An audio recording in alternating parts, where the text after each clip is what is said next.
York to the world. Subscribe now to the Hot 97 YouTube channel. It's Ebro in the Morning with Laura Stiles and Rosenberg.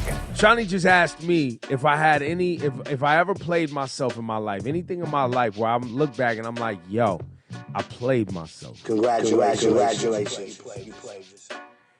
This was spawned by Fat Joe audio. Where was Fat Joe sitting, Shawnee? Where was he talking? I don't know what show it was, but this is what it was.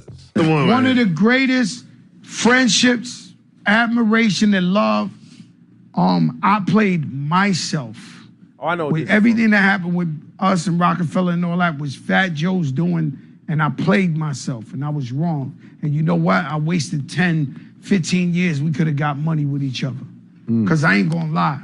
Ever since I with Jay-Z. You been getting that money. Yo, that's from Math Hoffa. Shout out to Math Hoffa, my bro. He's got a podcast, My Expert Opinion. He does it uptown in a barbershop. I think that's the one Fat Joe was on because that was also where the whole Tekashi 6ix9ine convo thing was going. Go check out the bro Math Hoffa's podcast and show. It's on YouTube too. But I often spend time thinking about how I played myself when I was a teenager. That still haunts me today, and it's because of my knee injury. I never took my physicality, my God-given physicality, seriously. I was wild, y'all. I was wild. I used to drink, I used to drink 40s before football games, y'all. Oh my God, that is loose. I was wild. I was a wild dude in my teenage years. And ultimately it resulted in a bone injury that I have in my knee that I've had to live with since I was like 17 years old, even to this day. Like I need to go get my knee looked out right now. It's starting to act up again. And there's a lot of things I can't do. And I always think like, yo, that was the universe's way of saying, sit your ass down. You don't appreciate what you got. You know what I'm saying? And now, I obviously my life took another turn, and I who knows? I may have never been a professional athlete. I had aspirations of, but you know, and I'm very happy with how my life turned out. But I think about that often of how I played myself. Yeah, of how I played myself. Congratulations, you played yourself. You know what I mean? But it also was a blessing too. And there's a lot of things that we think of as negativity in our life, that if you really take a 30,000-foot macro look at, it was a blessing. It was a blessing. It taught you something. Oh, yeah. It changed the trajectory of your life, or it forced you to become better in some way. That's usually what the gift is of the played yourself moment. Like, frankly, I don't know where I'd be in my life if I didn't play myself as bad as I did. In which time? My marriage. If my marriage didn't get messed up, I would have continued on the path that I was on, which was living just in a way that was beneath my personal moral fiber. You know what I mean? It wasn't for me. And I knew that.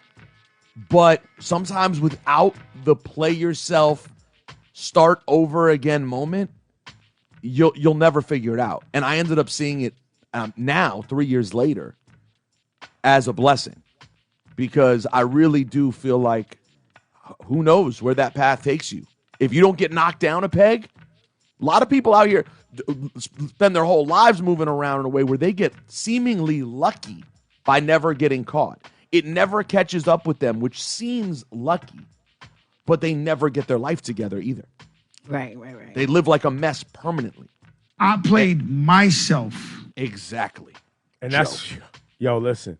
And when every day when that segment comes around, there is a learning lesson in there, you know, because some people only learn through getting thumped on their head. Some people learn vicariously through others. Some people have the gift to be able to go, oh, that happened to that person, that might happen to me. I'm not going to do that. But sometimes it takes yourself getting sat down, and whether it's a literal physical sit down where your body shuts down, or you did something so ridiculous or you get locked up, where you can actually, or you lose something very, very, very meaningful to you, where it teaches you a lesson, but you have to be open to that lesson. There's so many people walking around right now that are not open to learning that they are the cause of what's going on around them, and that they have the power and influence in the space that they're in to change the trajectory of their life by changing their habits. They're constantly looking to an outside influence to gift them the blessing. That's not always how it's going to come. Sometimes it is you. Most of the time, it is you. Right. If you continue to move in a negative way and put out negative energy and are expecting positive things to take place, that don't add up. The math don't add up. Yeah.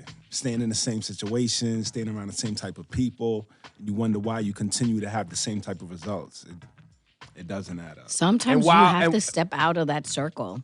And I know you're comfortable, but sometimes if your surroundings are not benefiting you in the most positive way, you got to step out. But that goes full circle to what I think this all started with, is those kind of big life changes don't usually happen without the big playing yourself. I'm just sorry. Most people aren't. Right. I see what you're saying. Yeah. Most people don't have the foresight to just be like, my life is not as good as I'd like it to be.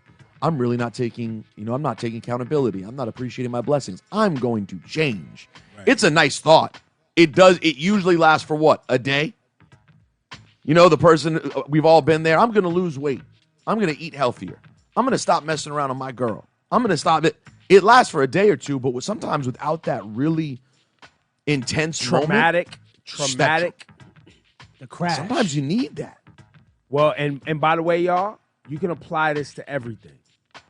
Apply what we just talked about to the world we live in the United States and the problems that we're having.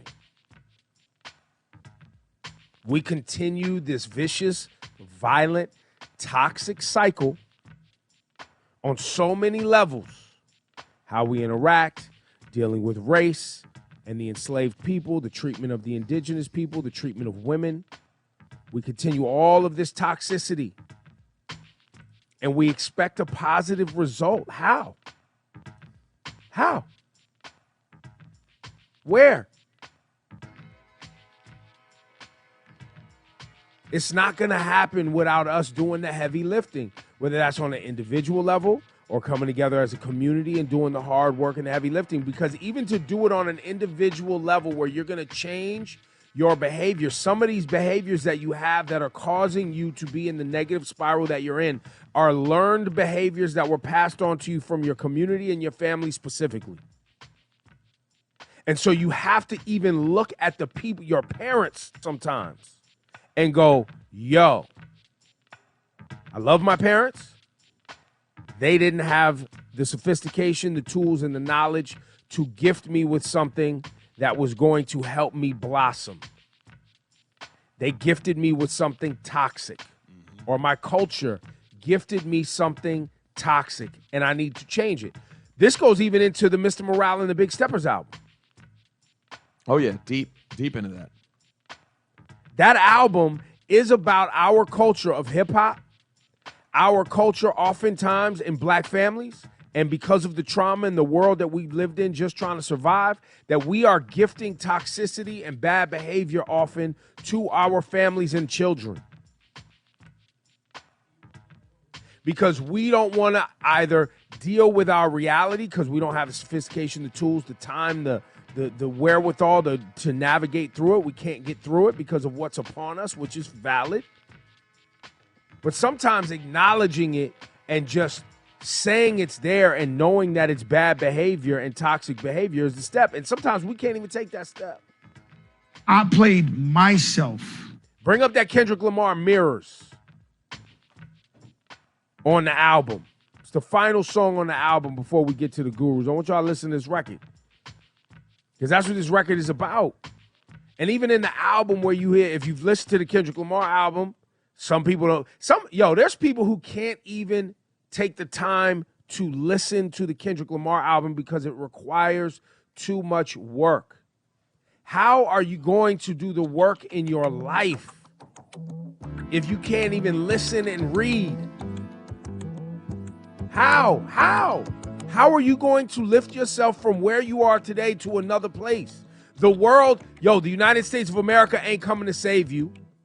Nope. The world is not coming to save you. It's not the universe ain't just going to swoop down and save you. You have to do some work yourself.